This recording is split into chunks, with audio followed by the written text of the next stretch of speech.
Hey guys, Horatio here, and today is day 6 of my Japan trip. Today we rode the train for quite a while through the country, going south, all the way to Mount Fuji, to go to FujiQ Highland, the amusement park, which is near the base of Mount Fuji. It boasts a number of world record holding rides and some former world record holding rides and a lot of just really awesome stuff. We had a wild day and we loved it. To start out, we arrived at the park right as they opened, and we began our trip with a Janika, which holds the world's record for most inversions. The ride flips and leaps and goes upside down at the same time the car that you're in twists and turns. It was definitely insane and a really awesome way to start our day.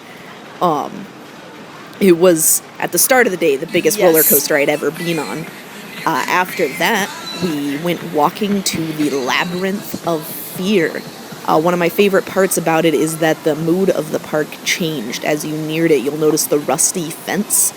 To my left, the old light posts, woods with various abandoned equipment in them. All of a sudden, this is in the middle of a relatively state-of-the-art amusement park.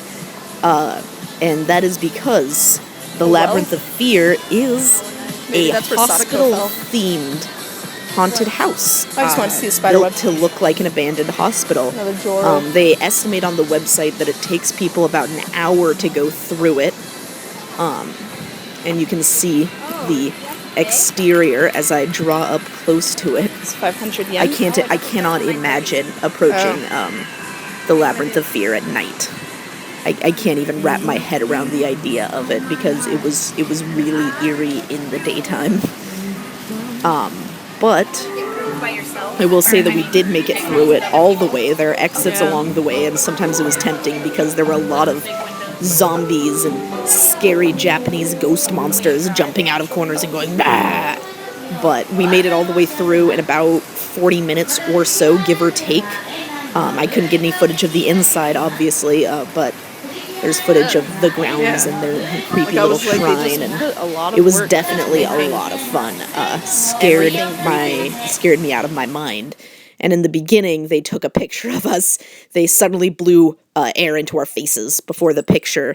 Next came Takabisha, which currently holds the world record for steepest drop.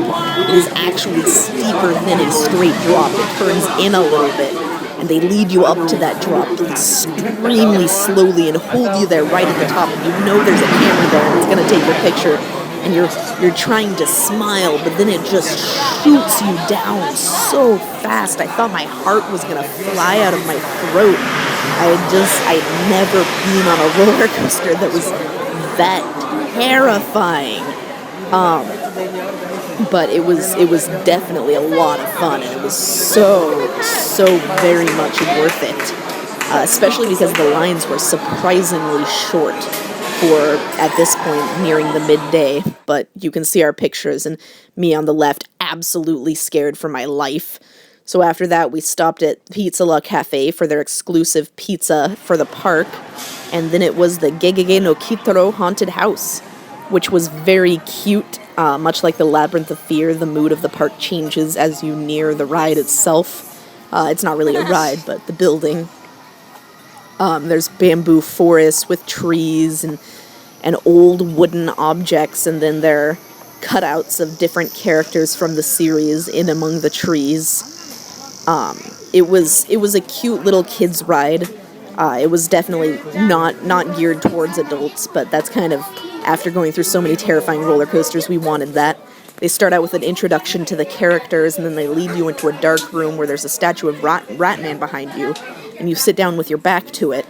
And there's like a little room, and then you have headphones on, and characters have all these conversations, and there's lots of booms and bangs and crackling of fireworky kinds of things and lights flashing and stuff. So that was cute. And then it ended in a Gegege no Kitaro gift shop with all sorts of exclusive goodies. And outside there was Gundam Mania, which had a shop and a interactive ride kind of thing we didn't really check out. And next was Fujiyama, which was probably my favorite roller coaster there. It used to hold the world's record for world's tallest roller coaster. It no longer does, but it was still extremely tall. And it leads you right up to this just incredible peak with numbers along the side telling you how tall, how high you are, and there's just this beautiful unhindered view of Mount Fuji. And then they just send you sweeping down and around and loop-de-loops and curves, and it was definitely very scary, especially because it was an older style roller coaster, unlike the other ones. It's been around for quite a while, and I think that kind of lended to the fear of the whole ride. As we went out, I said, this isn't its max height, right? And then we thought, well, shoot, maybe it is. But no, it got quite a bit higher, and you can see me laughing like a maniac. And there was a cute poster just showing the rides. And then we went to La Ville de Gaspard Elisa and had pastries in a little bistro. It's their new kind of like little French town. And then it was a carousel, because why not? After all those roller coasters, it was a lot of fun to just get to sit on a carousel and spin around.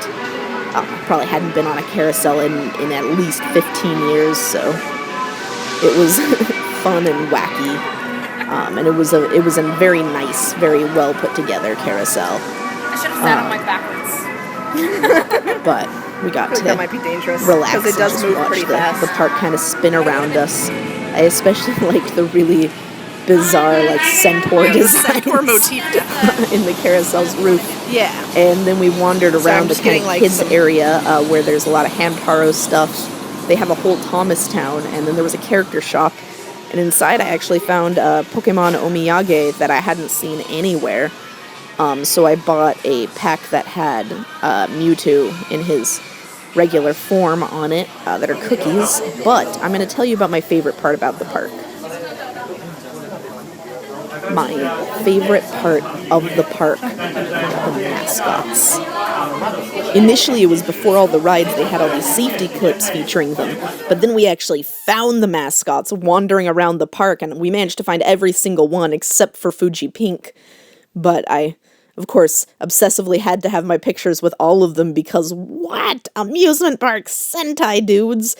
Fuji Yellow was definitely my favorite with his cute little cat ears.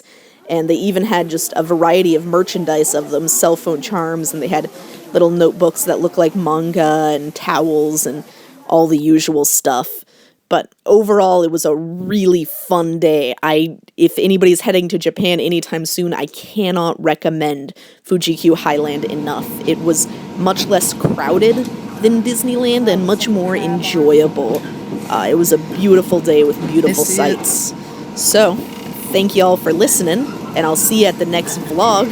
I hope the rest of my trip can be as fun as it has been so far.